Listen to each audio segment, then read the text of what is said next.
Welcome back to the LEC Summer Split.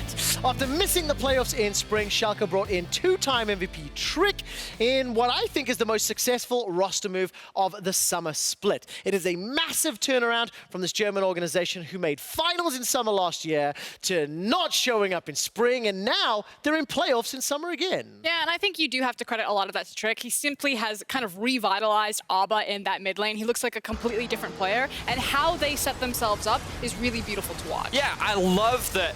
Well, okay, I say love. That's a pretty strong word. Because what I love is their decisiveness. What I don't like is how I feel like Trick spends a lot of time around the mid lane. Sometimes that is at the detriment of his side laners, but it does feel that in yesterday's game we saw much more of an improvement on that. Regardless, it comes to their decisiveness that I really want to focus on, and it feels like that as a team, they often all agree and know when they want to make a play. Sometimes it's good, bad, but most of the time it's very good. But Vedius, I don't think I follow. When we were off air, you had a beautiful analogy. Okay. Could you explain it to me what this decisiveness is? Okay, so think if there's a well, right, and all of Schalke look at this well, if one person decides we have to jump in the well, all of them will follow every time. The problem is they don't always know whether there's water in the well or not. So sometimes they're jumping to their demise, and sometimes they're jumping into nice, comfortable water. Double-edged sword of decisiveness. It is better to make the wrong call as a team than the right call split. And that's kind of Schalke. They're very bold, they're decisive. Consistently, they just need to fix because they make a lot of right calls. It's just sometimes they make the wrong call, and that's when they get into trouble. Well, look, this team is locked into playoffs. They have 3 more games to show us maybe some level of consistency. They can play Heartbreak as well because their opponents today are Rogue, and Rogue are in a massive fight to even qualify for playoffs. Rogue will be playing Schalke today, Origin next week, and then Fnatic. Of the 3 remaining games, I feel Schalke and Origin are Rogue's best shot at victory, but they need to win out if they want to make playoffs. Okay, the reality is there's a giant Olaf-sized hole in Rogue's heart.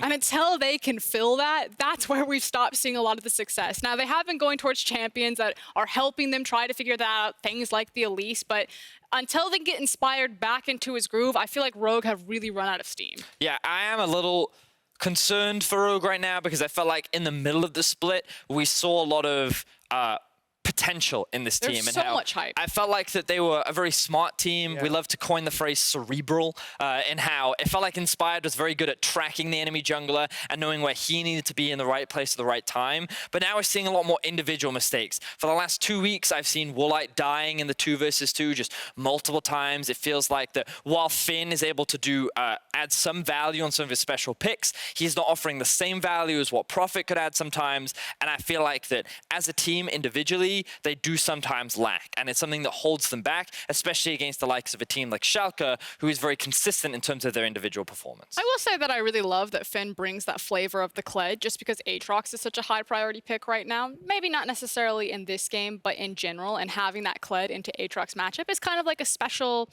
ace up the sleeve, if you will, for Rogue. Yeah, we'll have to see whether or not it helps out today. Yesterday, spent a lot of time talking to Finn and VandeR on PGL, and it was a really, really insightful discussion. The 2 players fairly optimistic, but realistic about the challenges of making playoffs. I slightly misspoke earlier, just to clarify. If Rogue want to make playoffs, they control their own destiny. If they win out, they're in. There are some nuances to the battle with Origin is where they find themselves. The journey to playoffs starts right now against Schalke, and the pressure is on. Let's see if they can take down a stampeding Schalke. Thank you very much, Quickshot. It's Mendo again. We're here for some more League of Legends action. Schalke versus Rogue. Schalke, of course, secured in playoffs. We heard that from the Analyst desk. Rogue, very thankful that Splice beat SK in the last game, but they really need to take these wins if they're going to get that 6th place spot, because Origin is just ahead of them, and they play Origin next week. Yeah, it seems like for Rogue, the upcoming schedule is going to be very difficult for them, but they need to win out in order to keep those hopes alive, in order to keep the destiny, their own destiny in their own hands. Their own destiny. That's what I'm trying to say. Boom, boom, boom. You got them in the end, and nailed it. Leave the words good to me. You can do the analytical things as we get on into picks and bans. It is a big game, as every game really is at the end of the split, because there's so much on the line for both these teams, and sadly there'll be an Olaf-shaped hole in Inspired Heart once again. It's been banned out by Schalke on the blue side here, Irelia removed as well, and the Zaya Sejuani taken away by Rogue. It seems like Rogue fans should be used to the Olaf bans by now, but every time it comes their way, it still stings because Rogue looks completely different as a team when Inspired is on that champion as opposed to when he is not. And specifically, I have been waiting for him to try and find an early game champion that he can have a similar impact with, where he can play his style of invading the enemy jungle and trying to play to put himself ahead, that the rest of Rogue seem very willing to back him up in. He tried the Elise yesterday, went for some very aggressive fights inside the enemy jungle, wasn't able to quite make it work, so love to see him try out something else. So I'm looking down this list. He's played Qiyana, Rek'Sai, Sejuani, Elise, Jarvan, Sylas. Anything there picking your fancy, or is there something else you'd like to see? I mean, to me, I always like the Jarvan in terms of like strong level 2 junglers try and get in there. I think the Rek'Sai we saw very early on in his LEC career that I do like a lot, but his go-to after the Olaf, as you said, has been the Skarner, and that has just not been a good look for Rogue. He's got 0 wins out of 4 games on that champion. Super quick pick and ban phase so far, as I believe we will get this updated for you guys in just a second. Karma has been locked in by Schalke, by Odoamne, and now Akali Sylas insta-locked on the side of Rogue. Schalke currently looking towards maybe an Aatrox, and they will lock that in. So they have Karma Aatrox to Akali Sylas on the side of Rogue. Ooh, interesting that the Akali came in so early there from Rogue. Yes, it's a strong champion, but typically when I see Larssen in a game and Azir is open with a Corki ban, I'm like, it's probably going to be the Azir, but maybe trying to get his hands on that champion, which he has played twice so far this split. They still do have the option to try and follow this Aatrox around. We've seen Akali do very well in this matchup historically into the Aatrox, so it could be in the hands of Finn as well. It definitely could be. Elise picked up by Trick as the final lock-in for Schalke on their first rotation, alongside the Karma and the Aatrox. And the Sylas, it could be jungle, could be mid. Currently, Rogue are looking towards Syndra. And we'll see if they decide to pick that for themselves as we continue to work our way through picks and bans.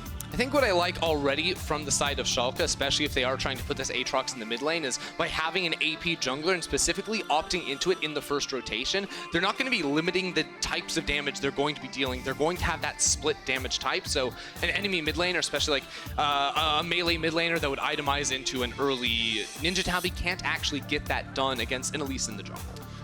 As we don't have the draft on our screens and as the teams go through it just a little bit, I want to talk a bit more big picture here, Ender. In terms of Rogue's mindset going into this game, how exactly would you be approaching trying to take down Schalke?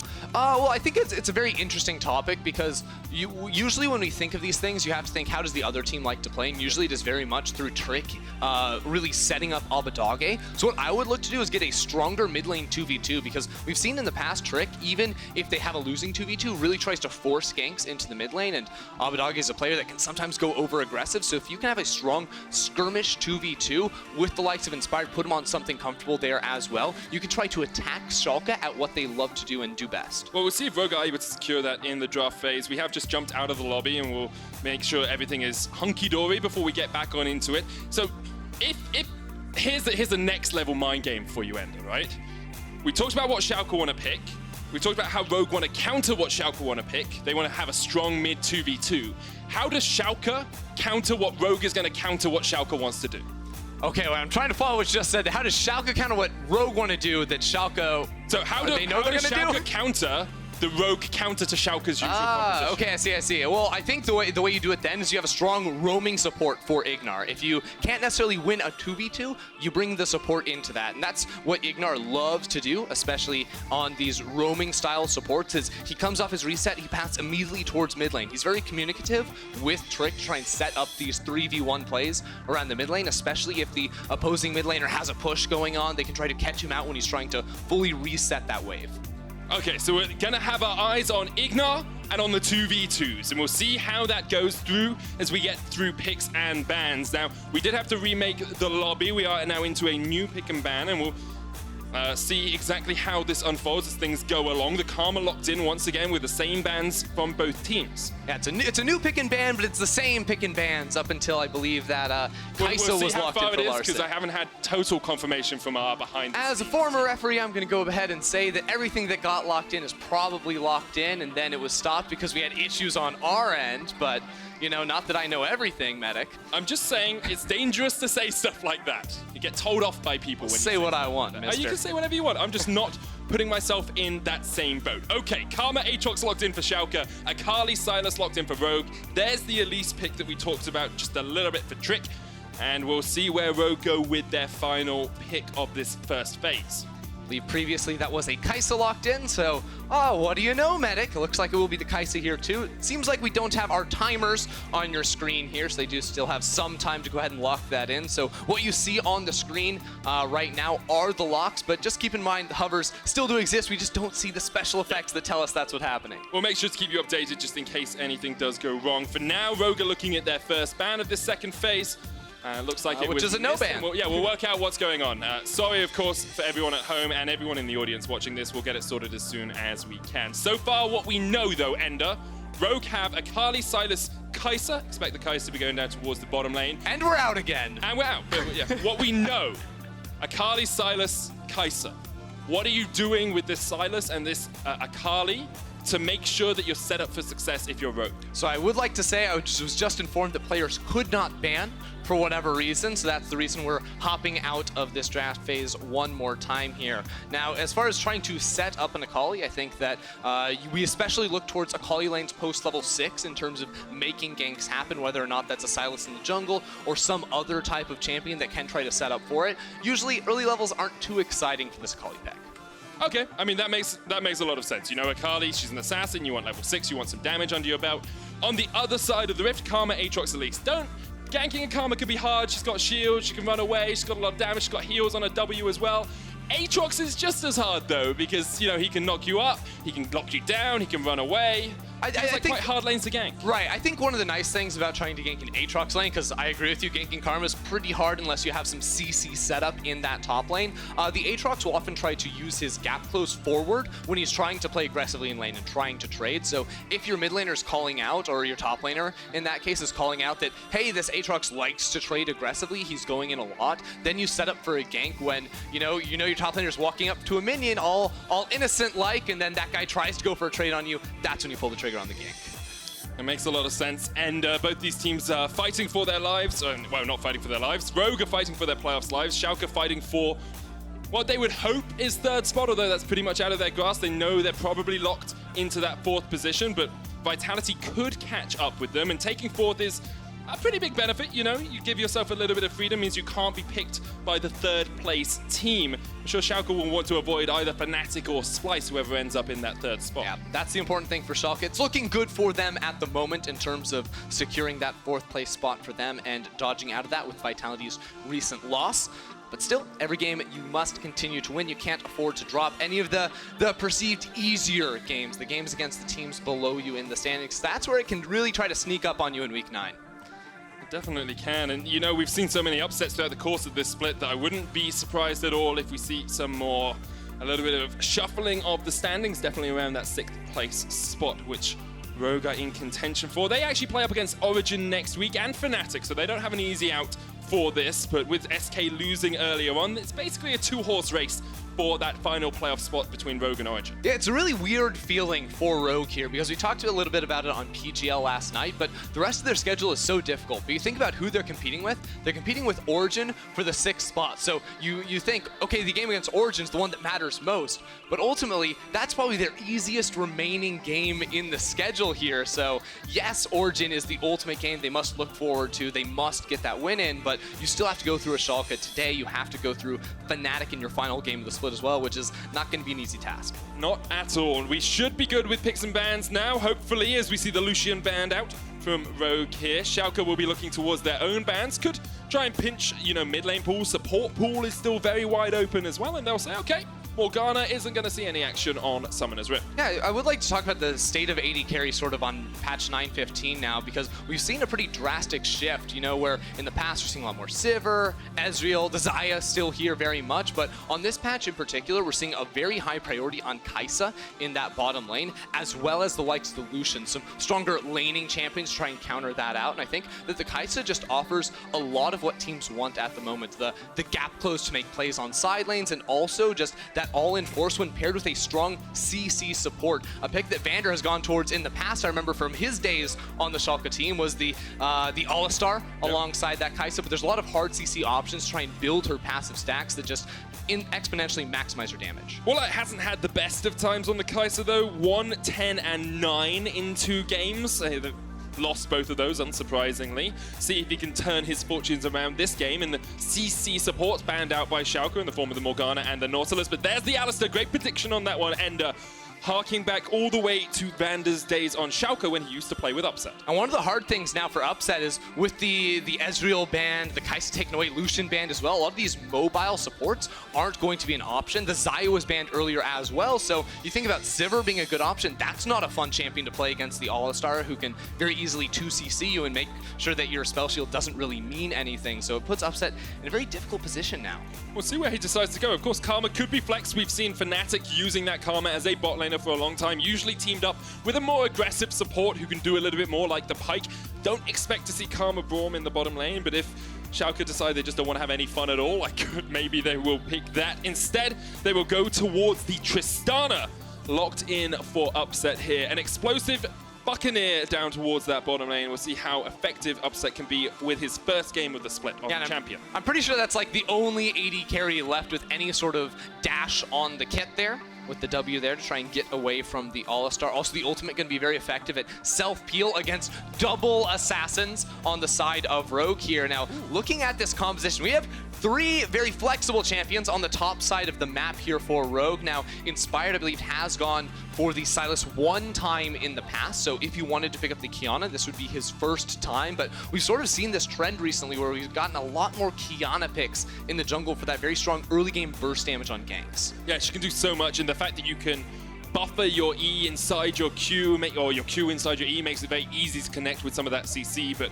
my expectation is that Finn takes the Qiyana up towards the top side. Akali in the mid lane for Larssen. He's the only one that's played it on this team. And then you take that Sylas into the jungle and try and steal away some of these ults. Yeah, the obvious option here is putting the Akali up against the Aatrox. We talked about it. That's a pretty strong matchup for Akali, who can sort of poke at range and doesn't have the same constrictions in terms of Q spam as Aatrox, who just gets the 3 and then has to wait around. Akali can dish out a whole lot more and get in and out of those damage spells, but we're in for a little treat here. I think we have a very explosive top side of the map, especially on the side of Rogue. Incredibly explosive. 2 assassins and a Sylas. That's the sort of thing I want to see when you're fighting for your playoff dreams. Schalke, a little bit more defensive. You have the Elise there, though, who can do a lot in the early game. We'll see if they can hamper Rogue enough to scale up, get that Tristana towards her power points as the game does progress. Schalke, of course, already have their spot in playoffs. They could deny Rogue a spot, or at least make it very difficult for Rogue to find a spot today.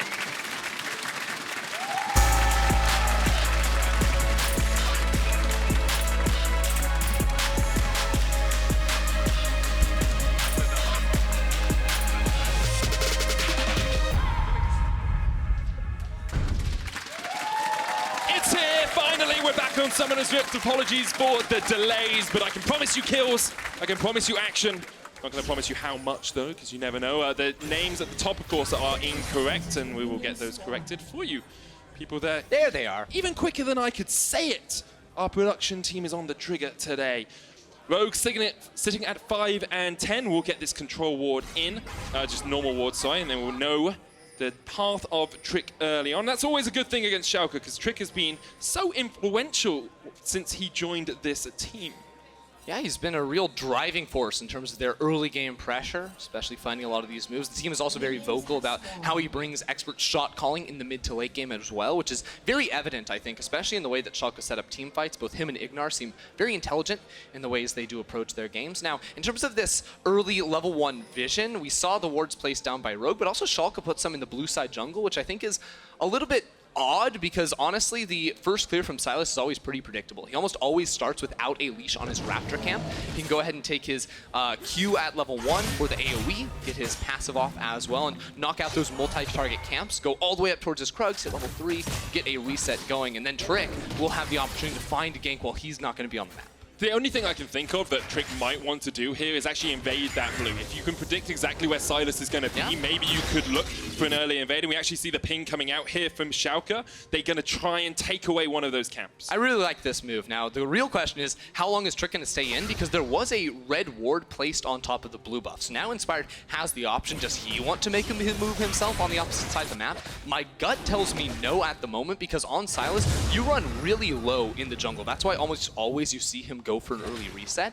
And if we pan over to this blue vision from Schalke in the top side river, it would spot almost any entrance for Inspired over towards their own blue buff side of the map. Odoamne pushing in top as well means that he would be able to react if they saw Inspired going in towards that blue buff. Larssen trying to get the push in mid, and now just a little bit of vision, but as you say, look at how low Inspired is, sitting at about 100 HP or so. That magic shield doesn't help you too much against the physical damage of the Krugs. He clears it out and goes back. So Ender, unsurprisingly, your predictions on the jungle pathings were spot on once again. You're welcome, Medic. Now, importantly Wait, there... did the invade? And I Okay, hush. Not important. Now, Trick did leave one wolf inside of that camp to make sure the reset does not come through too early from Inspired. You see, Inspired called that the invade happened. Of course, he had the vision, so he does know that happened. So he's pathing back towards the top side of the map. Now, invading probably not going to work for him. There's a Ghost Poro on top of the Schalke blue buff at the moment, so he knows that has not been started up. But I think Trick's best pathing now is to ignore the Krug camp, go immediately in towards that top side jungle, and pick up those camps. That's what he's going to do. After Scuttlecrab. After Scuttlecrab. Well, he could do it before Scuttlecrab. But see, the thing with going to Scuttlecrab is it does potentially give a window to Inspired. Now, Inspired has no more vision because they spent it all around that level 1 point. So Trick is sort of going for this play here, so he doesn't give over the double scuttle to Inspired, but potentially leaves himself vulnerable to an invade. Now, he pops that vision plant to make sure he's like, okay, Inspired, he didn't clear that wolf. That means Inspired definitely on the top side of the map. So me seeing him go in towards his Krugs is actually very peculiar to me. I think he could have really tried to get in the face of Inspired here and try to get far ahead, especially with priority in mid and top, and he's just not pulling the trigger on it. Yeah, I think the thing you always have to look at is how are the lanes pushed in mid and top? How much can you take that 3v3 skirmish if it arrives?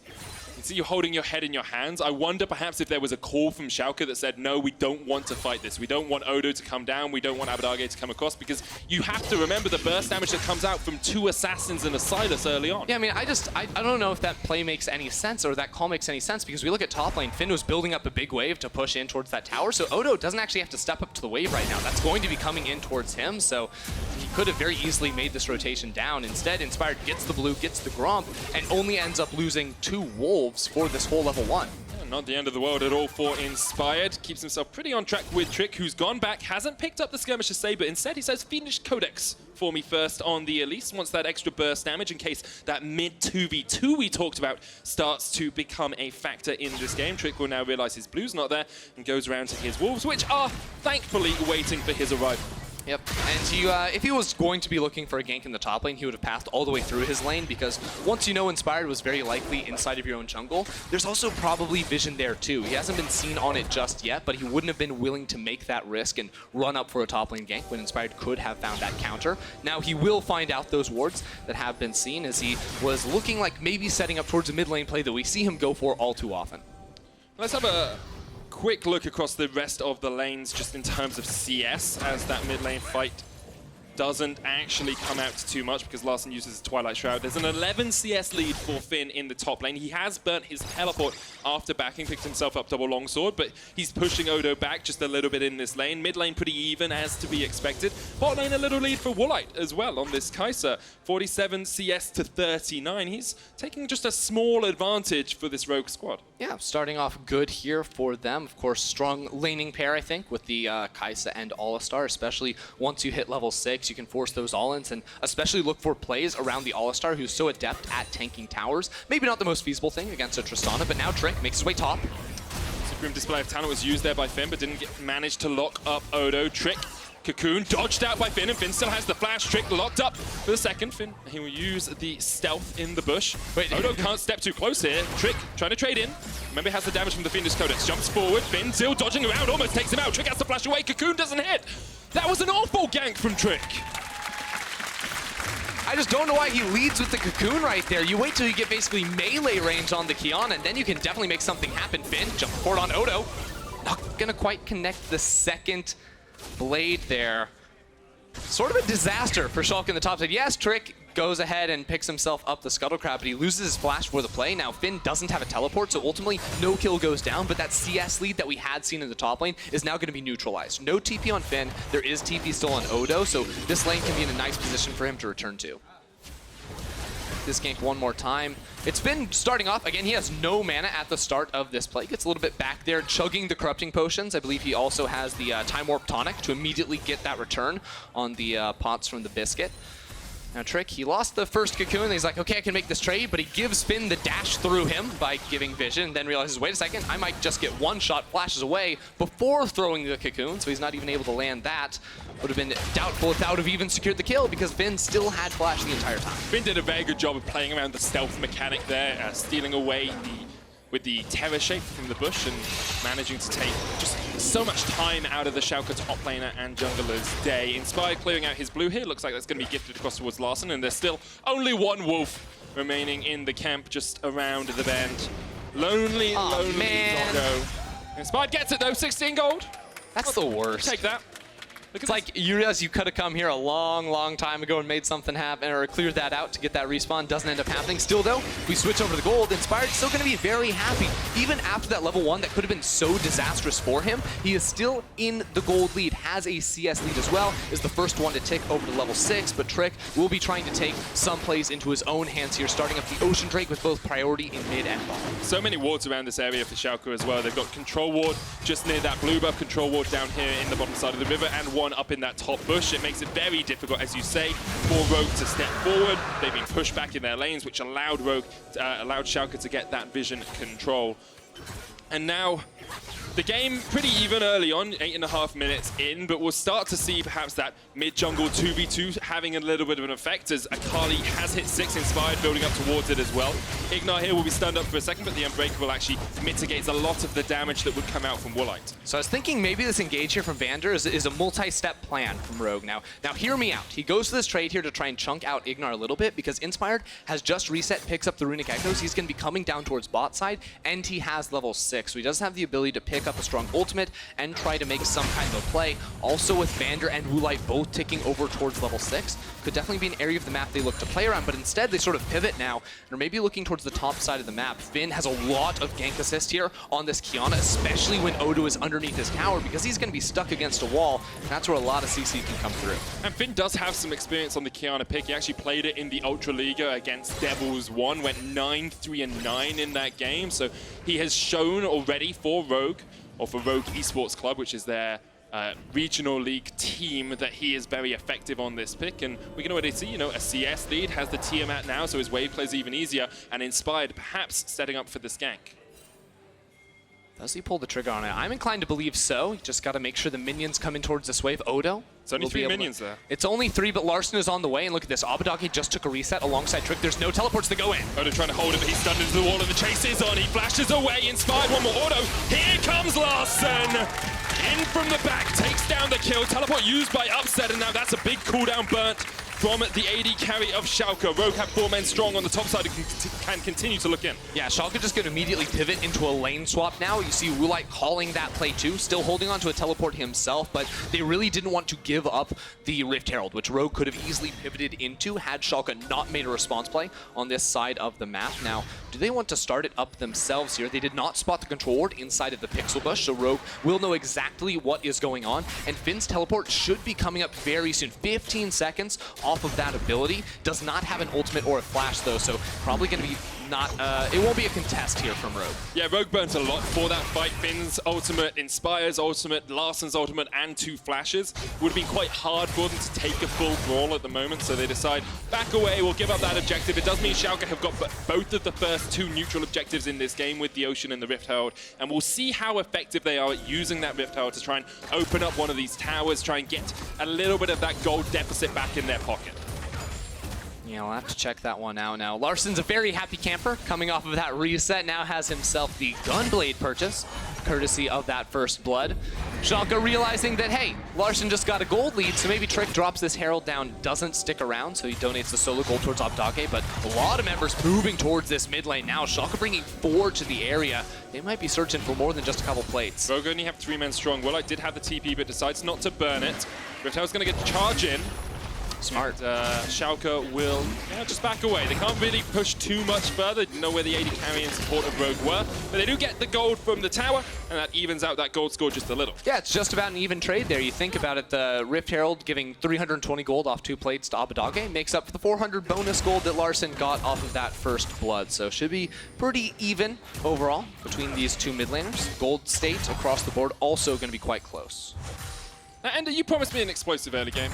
You said there was going to be a lot of stuff happening. I said we had some cool champions. You said there were going to be a lot of kills. But here's the thing, Rogue had to wait till level 6. Okay. Yes, we're past level 6. Like, Larssen's level 10 now, so maybe that's almost twice level 6. That's math with numbers. You can tell Dur. Yes, you nailed that one. Thanks. Dur? Who's that? It's your brother. Larssen trading into Abbedagge here, hits the shuriken, but not going to go any further. And I do want to, I kind of want to break that down a little bit more, because you say they have to wait for level 6. Now it feels like Rogue should be wanting to look for more of these picks, should be wanting to look for more of these players, because you do need to get your assassins ahead and rolling if you're going to take control of this game. Yeah, I mean, I think the obvious place for Rogue to look now would be Odoamne, who doesn't have a flash, but with Infernal Drake spawning, their ideas are going to have to shift now to play much more around this objective. You can see they're not even sending anyone up into the top lane. Finn has a teleport, Woolite has TP, Larssen has TP, they all have it, but no one is going up there right now because by bringing 5 members into this river, they guarantee they will have vision superiority. They guarantee they can get prio in mid by bringing down multiple members, then shift those members into mid lane, also get control over there, and use that to ultimately put themselves in a much better position to start up this Drake when it does spawn. It is really interesting to see how much of the lane swaps and the back and forth between top and bot we have how they've actually affected some of these CS scores, because top lane is now a lot more closer than I expected to be. I thought there'd be like a 20-30 CS difference there, Finn being ahead. I thought bot lane would, you know, Woolite was ahead when the lane swap started to start, and now we see Upset with almost a 20 CS lead for himself. Rogue on the Infernal Dragon will secure it. Schalke weren't able to fight it, but Schalke have been able to find these small incremental advantages from just playing that map a little bit better. Yeah, they've been building up, especially around Upset in the bottom lane, but if you actually look at itemization and, you know, the champion spikes at this point in the game, it favors Rogue much, much more. Upset splitting his build right now, going for Zeal item as well as that Infinity Edge. Abbedagge went for early Hex Drinker, whereas the side of Rogue, for the most part, they just went straight into their first items. They're feeling very strong off of those spikes, alongside the fact that they just committed those 5 people down towards the bottom side of the map. So ultimately, it seemed like there was no real world in which Schalke were going to be willing to actually contest around that objective. It makes a lot of sense, Ender, and one of those things that we don't always think about is, you know, you can look at the CS, you look at the gold, but effective gold is very important as well. How far you are towards your full build, how your items synergize together. Finn here trying to play around the control wall, but he doesn't really know where the Elise is, and so has to just be that little bit more cautious than usual, because Trick is on his way. He's gonna cocoon for, oh, he misses it again. He just can't hit the guy. What is up with Trick today? He is struggling so much. I mean, Finn is playing exceptionally well as well. Yeah, dodging around, using his ultimate at the right time. Didn't even have to burn flash, didn't even have flash there. But Trick has missed 3 cocoons in vital moments, and now VandeR looking for a flank. Abbedagge is going to try and dodge away. The slow from Upset was actually enough to keep VandeR from getting on towards the Aatrox, and IgNar has to burn his flash, but you take that trade. Yeah, Schalke will be able to pick up the first turret of the game up top side. Upset is also pushing down bottom lane, so instead of fully committing in towards mid, where Rogue have no minions, they just have to spend the TP now down towards that bottom side to make sure they don't lose too much, because even though, yes, they trade up in terms of the flash, they have the Infernal Drake on their side, Schalke, with that move up towards the top lane tower, as well as the Herald play early in mid, have put themselves in control of the board. We have, and we need to see Rogue really stepping on that accelerator pretty soon, otherwise just going to start falling behind. Larssen sitting at the top of the gold graph, Upset Abbedagge, then Odo, then Woolite, 500 gold behind. Really in the hole for the moment, and even though we talk about Upset, you know, building towards these different build parties, now finished the rapid fire cannon, now has a little bit more safety when it comes to team fights, a little bit more range to poke as well if he remains in that Kai'Sa versus Tristana lane. Definitely will. Now, as far as how these teams want to move moving forward, Rogue really want to stay inside of Schalke's jungle, I feel, and try to look to collapse on side lanes, right? You have the Qiyana, who works so well around terrain with her ultimate, as well as just the high burst damage of those 3 assassins. Abbedagge going in. Humble Chains won't connect. Fisher doesn't really do too much either. I was kind of expecting a little bit more of a fight there. Damage coming out from Odoamne. He's got the Ludens. Upset's going to jump back towards the tower. And Schalke tried to set something up. Didn't have to burn too much for it. It was just a dash over the wall by Abbedagge, but Rogue able to react in time. just sort of feeling out some of their damage, what they can actually do here. Rogue now have to pick up the waves on both their sides while Schalke group up to get control over the river here. Again, 2 minutes off of that next Drake, but as you mentioned with Upset picking up the rapid fire cannon, Abbedagge now finished off his first item as well. Schalke are now in a much more comfortable position to try and approach these team fights. They also, with this Tristana now on level 10, can be very strong in terms of effective range with this pick. The Kai'Sa won't exactly be able to match considering her much lower attack range. Look at the speed of Schalke here, but Odo maybe stepped too far, flashes away. TP coming in from Larssen. Perhaps they thought they'd catch him with a supreme display of talent. Glacial Fissure lands, but it's not enough to chase down IgNar, and the rest of Schalke were waiting just around the corner to react. Rogue tried to make the play. They tried to find a catch. They couldn't quite do it. Still, though, they did get the flash off of Odoamne, who always on this Karma can be vulnerable in side lanes, especially when Rogue find flanks. When they charge straight forward, it's very unlikely they can ever finish off that kill, as we see there with Odo flashing away. But what we really want to see next from Rogue is to set up vision and deny vision inside one of the quadrants of Schalke's jungle. Bot side, probably not going to be too easy here for Rogue because the next objective is spawning so soon, so Schalke will definitely be trying to stake a claim over that area. But if Rogue really wanted to play for a top lane tower as opposed to this Mountain Drake, they could just try to move Inspired into that side of the map, coming off of his camps that he's clearing away here, and play for that area of the map as opposed to running in to fight Schalke.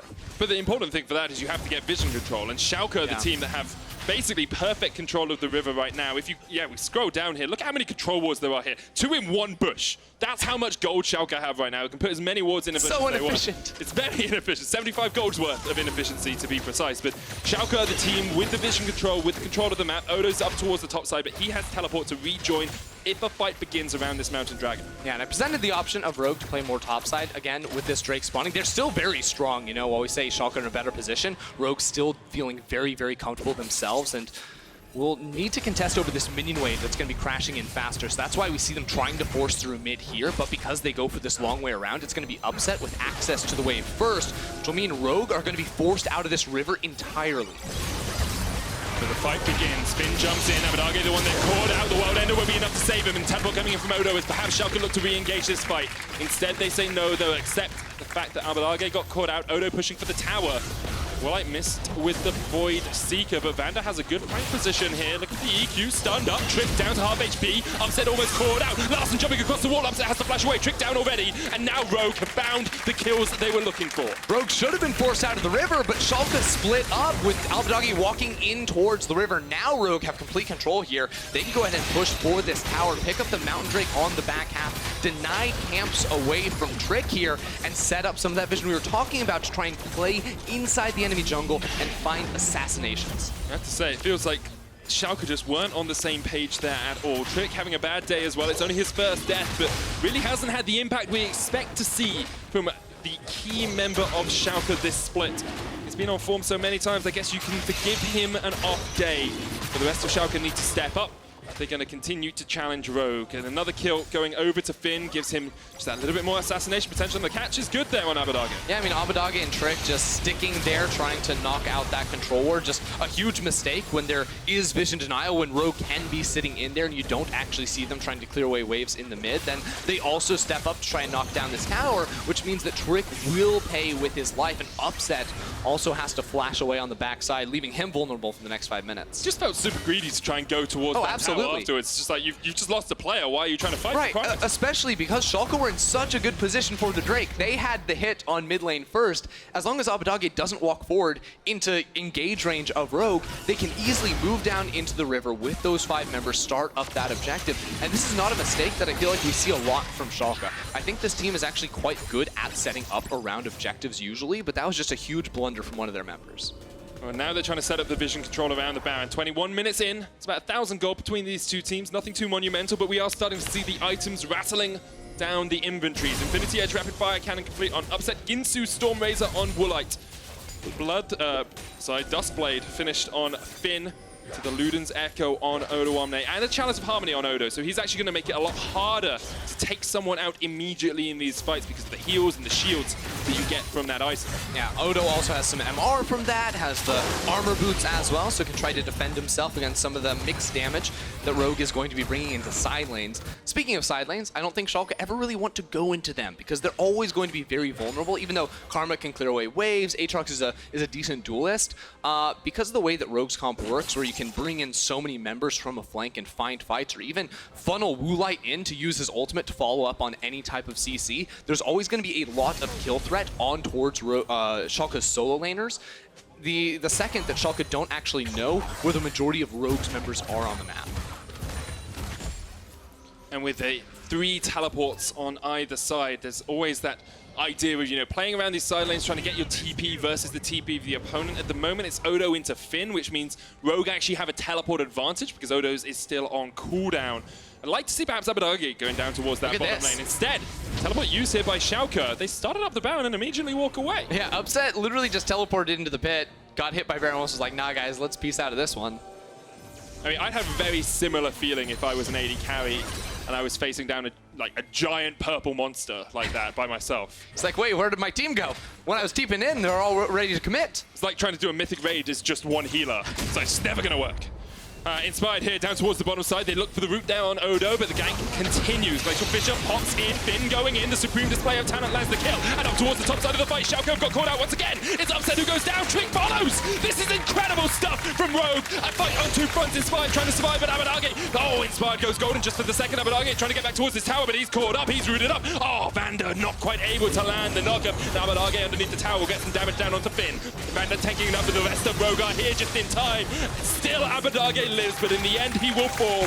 Rogue find 4, and they have opened up this game. What have we been waiting for all game now? Rogue to dive Odo in a side lane and then kill Schalke inside their jungle. We thought it was going to come here and there. Rogue just did it all in the span of 30 seconds. That was beautiful stuff from Rogue. A fight on 2 fronts, to say the least, and because of it, they're 2,000 gold ahead now. You now have an Akali on a Hextech Gunblade Morello Nomicon. You have a 2-item Qiyana who can just burst through Odo. Let's have another look at how this is set up. Yeah, because Inspired comes in here with the Braum ultimate to lock down for Finn. They very quickly get the kill on towards Odoamne, but disengage from VandeR, setting up for the Woolite jump forward. We mentioned this earlier as well. Instant 2 kills there, and then just the time that Inspired is able to buy here, both the shielding coming through from his E, the Zhonya's Hourglass, and the sustain off of his W. Even though Abbedagge is a really tough guy to kill, Rogue are able to kite back for long enough that they can eventually get Woolite in here specifically to have the damage to knock him out. Yeah, Woolite is the one that you're looking at to take down those beefier frontline tanks. He's the DPS. Finn and Larssen are the instantaneous burst damage. And look at how that gold has swung. Schalke were in control. Even after that first blood, Schalke was still ahead in terms of gold, but Rogue now found the fight they wanted, and we'll see how effectively they can use that to open up the map, because it's not done yet. They're not just going to win the game because they found a good fight. They now need to play those side lanes and stop Schalke from looking for something like this Baron. Right, Schalke, you want to forget about the side lanes, push the waves when necessary, but ultimately group up as 5 members. Even then, team fighting is a little bit awkward for them. They don't have all these hard CC tools. Try and lock down. Finn does. Finn going in, VandeR going down. It's actually IgNar, sorry, on the Braum. He goes golden for the second. Inspired quite low. IgNar eventually will fall. The stun lock on Larssen is pretty strong, but he has joined the fight with that teleport, and now the rest of Rogue are going to jump in. Finn still looking for the flank. Can't quite find it. And Rogue will turn their eyes back towards the major objective, the big purple worm, their target. Will they start it up? It feels pretty greedy. They need to be a bit tankier for the moment. Yeah, I don't think Rogue can start this. They only have the ultimate left on their Kai'Sa, so turning out of the pit would have always been a very difficult prospect for them. Still maybe want to bait them in. Flashes away from the cocoon. Big loss there on Woolite. They're not able to find the fight they wanted. Yeah, couldn't convince Schalke that they were doing the Baron, so Schalke didn't need to check. Schalke got mid-prio, but have yet to get a kill this game. We praised them a lot in the early game. They played around macro, they played around the map pretty well, but you can see here just what Rogue are so good at doing. That's Finn's POV. They're flashing forward to get the multi-man ultimate against the wall, then kiting out, waiting for his cooldowns to come up, spamming away from range with that Q there. And what does he do on the backside? He tries to jump around and catch out Upset. Ultimately just ends up zoning him away from the rest of the fight there. It was just the one kill there for Rogue. Weren't able to convert that into anything more than that. And that's the thing, it's conversion of kills. You can get all the kills you want on Assassins, but that doesn't win you the game. We need to see how Rogue actually step that up and make those plays off at the back of them. There's no mid lane tower for either team, but top still exists for Schalke, and Rogue maybe will want to break that so they can look to get some of this deep vision into the Rogue jungle. Yep, it's all about playing inside the jungle. And even if you leave that top lane turret up, I don't even think it's a bad thing for Rogue, because you think about it, right? If you control their topside jungle, the minion waves crash into that outer turret, Schalke can never farm those minion waves or they instantly get dosed. There's a lot of plays they can make as Finn steals away this blue buff, and the rest of Rogue come around the side. This is exactly what we need to see from this team right now. Get as much control over the enemy's area of effect as you can. Inspired caught up with Winter's Bite, but the rest of Rogue are waiting just around the bend to see if Schalke overextended. They won't do that quite yet. Void Star finished on Larssen. You always have to look at the magic resist on the enemy side to see how effective that's going to be. With an Athene's and a Holy Grail on Odo, with a Maw of Mount Mortius on Abbedagge. Will be effective against them and against IgNar, but cost efficiency of that item is always debatable, and that was just weird from IgNar. Why are you stepping into that spot? Rogue will happily take that kill. Finn TPing into the top side of Abbedagge, gets locked up against the wall. Supreme Talent is enough as Woolite jumps forward, and Abbedagge will go down. 2 kills to Rogue. Upset just about dodges out. He's jumping forward, trying to take down the jungler, but the Cocoon once again goes wide. Trick has been missing the mark in too many vital moments this game. And now Schalke just have no control. There's no way they can get into this river to try and contest around the Baron, but Rogue not even willing to start it up with Inspired being low. They keep walking into the same push. Stop doing that! It's unbelievable. Day VandeR will go down. Woolite now trying to open up the big guns on Upset, who jumps away, but that's another. Odo's down. Oh, Larssen jumping in. Upset flashes away. Larssen with a Hextech Gunblade will slow him down. Dance back, dance forward, take him out, and Schalke need to learn from their mistakes. That play is genuinely inexcusable from Schalke. Use the wall to your advantage. Walk not straight into the bush, but ward over that wall, and you can easily see if anyone is there. Now Rogue get everything off that play. Have to give credit to Rogue, though. They continue to catch out Schalke. Schalke making big mistakes, but Rogue there to capitalize. 13 kills to 1. They take the Baron. They're 6,000 gold ahead against a team who are already locked in playoffs. But why do you do this? You can just go where Odo is, ward over that wall. It's very simple here. So IgNar loses his life first. You say, okay, that's fine. But then Abbedagge, trying to go for some sort of CC damage off of that TP, ends up putting himself in a terrible position because Woolite can ultimate straight on over onto that 1v1, making it a 2v1, and then Trick does the same exact thing. I just can't understand this. Let the Spiderling go in first. Don't follow it immediately. I guess the argument is, if they're doing Baron, you have to approach it somehow. But Rogue, reading the minds of their opponents, anticipating how Schalke would play around it, they waited. They lay in wait and just caught them out. Rogue now, 5 Barons strong, control this top side of the map. No one's been bot lane in a year. They don't care about it. They're looking topside, they're looking for this tower, and then they'll continue to try and eke out as much as they can from this Baron buff. Should be very easy for them to secure that tier 2 tower in the top lane as well, with the way that Inspired and Finn are both playing inside the jungle. I like this move from Schalke though, moving 4 members into the mid lane to try and push out that wave entirely, deny the Baron buff minions because you know the split push is happening in the top lane. Can't even fully push for that tower as Larssen, as he needs to wait for reinforcements to arrive, but this will slow down some of the moves that Rogue are trying to make. Double cannon minion does make it a little bit easier for Rogue to take that tower if they want. Instead, they say, no, we're going to push towards mid now, try and pick up that wave. Just crashed in the middle of mid lane, and Rogue will... They need to really use just... get a little bit more off this Baron. You're looking at tier 2s. Just getting 1 tower off it won't be enough for them yet. I don't think it's the hardest thing for Rogue to necessarily siege because the engage tools from Schalke just simply are not there. And yes, Rogue only have the 1 ranged character who's not a super high range ADC or anything like that on the Kai'Sa, but ultimately you're just really scared about the Cocoon coming through or IgNar's ultimate. Both of those you can see coming from pretty far away, so there should be outplay potential for the side of Woolite, who has now shifted into this bottom lane to try and push out and get some damage on this tower. You have to watch VandeR on the flank here alongside Finn. There's a lot of displacement with that duo. The big danger for Rogue in terms of how effectively they can push is the wave clear that comes out from Upset and the rest of Schalke. Odoamne, Mantrid Q can just clear it out pretty easily. The Upset just a lot of damage with that static shiv as well, building towards wave clear. Can be very hard for them to actually take these towers, but because Schalke rotated mid, they get an opportunity to push forward and push Upset back and take the tower. Yeah, what we're just going to see from Rogue is multiple attempts at chipping down all these towers, rotating all the way across the map with just 50 seconds left on this Baron. It's probably just going to be a Drake and then maybe an attempt at this mid lane tower, but should be very content with how the game has gone so far, even though they haven't broken into this space. Ultimately, the game will be decided off of team fighting or picks from Rogue, not just the raw siege with Baron buff. Oh, that's what they're looking to do.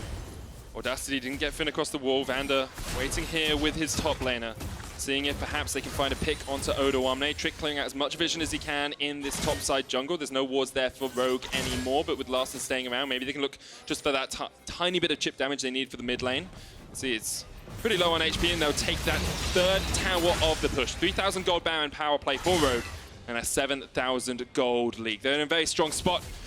In 7th position in our league right now, fighting Origin you expect for the final playoff spot, and with Origin playing up against XL, who have looked in pretty fine form recently, I think Rogue will be hopeful, optimistic of their playoff chances. Yeah, I mean, if Rogue beat Schalke, they'll tell themselves, we can beat Origin, and then Fnatic's only, 1 or 2 places above that. We can certainly do this, so has to be in their minds. Now, Larssen staying on this map for a very long time right now. The rest of his team reset for items, but he's really waiting for that Rabadon's death cap. He went back for the blue buff and Braum camp to make sure he could secure that, while Abbedagge gets picked with the red buff. Has to pop the ultimate to get away. It's greedy play some of the time here from Schalke. It feels like perhaps they came into this game knowing they were qualified, knowing that the fight for 4th position is pretty locked up as well because they have a 2-game lead over Vitality, and so maybe just a little bit of laxness from Schalke in this game, and it's come to fruition for Rogue. Rogue have played it exceptionally well, though. They found the picks they needed, they waited for the opportune moment to strike, and because of that, they are now slowly taking the game out of Schalke's hands. And I think one of the most fun things to try and watch in these fights is Finn's positioning, because on Qiyana, you almost always try to look for a flank to use your big ultimate to throw people in towards your team, towards a wall as well. So he's always going to try to come on these wide angles towards Schalke, try to find these fights inside the jungle here, because ultimately fighting in an open area is going to be a little bit harder for Rogue. They have so much damage at this point that I don't think it's a huge concern that they can't do it or anything, but ultimately where Finn is going to be strongest, especially now that he's hit level 16 for the max damage on that ultimate, is always going to be off a flank inside terrain. I want to give Finn a little bit of credit there as well. His team reset, he was pushing out bot wave. He went to back in the bottom lane bush, the one that's quite near where the tier 2 tower is, saw there was a control ward there, started to clear it out, and then thought, oh wait, Schalke could react pretty quickly. My team is nowhere near me. He backed away before clearing out the control wards. So very safe play from him and good play anticipating what Schalke could do. Really like that from Finn. Now, going to be resetting himself a little bit later than the rest of his team to finish off the Edge of Night here to give him that extra survivability off the spell shield. Now, he does have a teleport to find a TP flank here to try and cheat that engage into a team fight, but usually what we're going to see him go for when Schalke funnel in through the jungle to try and enter the river as this Baron spawns in 15 seconds. He's probably going to try to come through the mid lane and come behind them, or sit inside the blue buff and pop over that wall. Those are the 2 best angles for Finn, and it seems like right now it's more about playing on the bottom side of the fight as opposed to the right-hand side. Have Schalke learned their lesson? That's the question. There's a control ward in the bush. Rogue tried to catch Schalke out once again, going for that. VandeR goes in, knocked back with the buster shot. Perfect timing there by Upset to stop VandeR in his tracks. And also chunk him out a lot. That makes Rogue completely back away from this river, where there had previously been complete darkness for Schalke. They win the fight after Rogue are lured out of their bush that was their base camp that has been so effective for them in this match. Schalke are finally able to take control over it themselves and now have the first track on mid lane. But this is Finn inside the blue buff with all those control wards who will not be seen coming around for this flank. The unseen threat is the deadliest. VandeR looking for the flash engage. They know there's no buster shot. Still half of that cooldown left. Finn, perfect position here. Here we go. Rogue looking for supreme display of talent from Rogue. They set it up and they knock them down one by one. Schalke are decimated, and that was beautiful.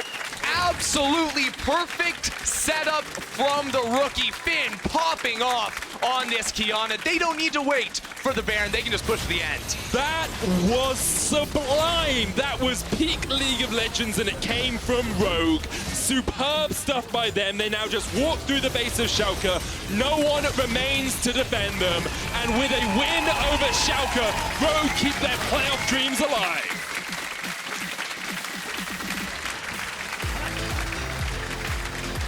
I told Finn to his face yesterday that I did not think he could beat Schalke or Fnatic. I did not think that he and the rest of Rogue could make their case for playoffs. But that was just about as good a play as any. And Finn has just said, look guys, we can do it. They are trying to stake their claim on that 6th place spot. Need to give credit to the rest of the team as well. Larssen once again deathless, has gone deathless in 6 of his 16 games in the LEC. They only gave up 1 kill. For them to play against a team like Schalke, who already locked into playoffs, who a lot of people were talking about, you know, is that fourth best team in the league, and to only give up 1 kill, that's impeccable stuff from Rogue. And for this whole split, we've seen those glimmers of hope where, you know, mainly off the back of Inspired's Olaf, they took down Fnatic earlier in the split. This team has upset before, but we haven't seen them really be able to find their footing in a while without those comfort picks. Now Finn on this Qiyana, I believe his first Qiyana game ever here in the LEC. Fantastic stuff out of Rogue. Great stuff, guys. Well played. Great game on the day. Well, you gotta high five us. There we Nice. go. Got him in the end. Great stuff from them all around. Schalke will be very disappointed. I think disappointing is the only real word you can use to talk about that game. They've already left the stage. It was just weak. It was weak sauce from them. It absolutely wasn't. They were in a situation where yesterday we were hyping up that Schalke versus Vitality, that was the battle for 4th place. Vitality dropped a game to SK. It just came out of nowhere, and then Schalke, we said, immediately you are the 4th place team. Now there is much more potential to try and dodge the 3rd place spot by guaranteeing 4th yourself. If you are Vitality, you have now been given new hope. They definitely have. I mean, Vitality have a tough rest of their schedule. They play Fnatic, they play up against Misfits, and they play up against Schalke on the final day. But maybe that 4th spot is still up for grabs. We're going to have a look at some of the highlights from that game. I'm going to see a lot of people getting burst pretty darn quickly. All right, started off with this play in the bottom lane. This is really where Rogue took control of the game. It had been the play we'd been waiting for so long. The collapse into bot lane on a side laner and then attacking Schalke inside of their jungle. I think Inspired really did come up clutch in this fight with just the amount of time he was able to buy. It basically just secured Schalke, or another kill on towards the Schalke member of Abbedagge here, who thought he could trade for that one on Inspired, but the stopwatch coming through very importantly for them. Ends up picking the extra kill on towards Abbedagge, and then they had control forever. This is the final team fight from Finn's POV. Look at this, the Flash ultimate 4-man into the wall. It doesn't get better than that. It's just absolutely beautiful to watch, and if you do want to see any more of these pro views, see exactly how they make these setups, you can grab them over at riot.com/ProView. And it's just so much fun to watch things like that. I know I learn a lot from the support matchups as well. In this game, though, like, just watch those team fights over and over again. You don't even need to go to ProView, just watch them, because they were so much fun to watch, and there's so many small intricacies that I'm sure you wouldn't have caught, and I'm sure we didn't catch in the moment, that actually defined how Rogue were able to play those fights. Yeah, it's really, really cool stuff to see there. Also, if you ever want to learn how to play Qiyana, apparently this is the best game you can see from it. 6-0-7 at the end of the day. Finn coming up super clutch time and time again. Really nice stuff. And if you think Finn had a stellar performance, jump on over to Esports on Twitter and vote for him in our Kia Player of the Game vote. He's up with Larssen and VandeR. VandeR died, don't vote for him. He's the only guy to die on the team. We're going to hear from him now, but he died. He's not going to be Kia Player of the Game. Laure, VandeR, take it away. Thanks, Malik, and thanks, VandeR, for joining me. Early game isn't usually the time you guys shine in the game, but it went really well for you today. But I feel like you had the tools to do it. So talk to me about the comp you guys used. I think we are pretty good in early game in general, but we play like 3 weeks every game on blue side, and it's harder to draft good lanes on blue side, at least for our team, I guess. So I think the drafts were the main problem, and if you have losing lanes and weaker jungle, you can't really play aggressive early game. But I think yesterday and today we showed we can be aggressive. Against G2 it backfired a little bit, but today we snowballed. Not that well, but decently. You did it well anyway, and it's an important win for you guys because the playoff race is still on, and even though it's not entirely in your hands anymore, I want to know how you feel knowing that even if you win, you may miss playoffs anyway. Yeah, so we have to beat OG right now, and they have to drop some games as well. So yeah, it's mostly up to them, I guess. But we're gonna do our best, and even if we beat them and we still don't make playoffs, it's at least a win. Yeah. Just between us, let's forget that they're behind us. playing against OG next week. Optimistic about this one?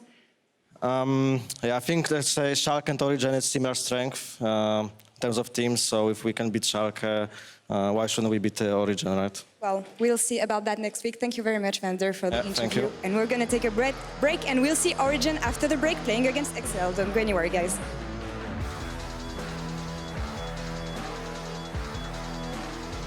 Inspired here down towards the bottom side. They look for the route there on Odo, but the gank continues. Glacial Fisher pops in, Finn going in. The supreme display of talent lands the kill. And up towards the top side of the fight, Schalke have got caught out once again. It's Upset who goes down. Trick follows. This is incredible stuff from Rogue. A fight on two fronts. Inspired trying to survive, but Abbedagge. Oh, Inspired goes golden just for the second. Abbedagge trying to get back towards his tower. Let's kill him, let's kill him. VandeR tanking it up with the rest of Rogue are here just in time. Still Abbedagge lives, but in the end he will fall. Here we go, Rogue. Supreme display of talent from Rogue. They set it up and they knock them down one by one. Schalke are decimated, and that was beautiful. And with a win over Schalke, Rogue keep their play.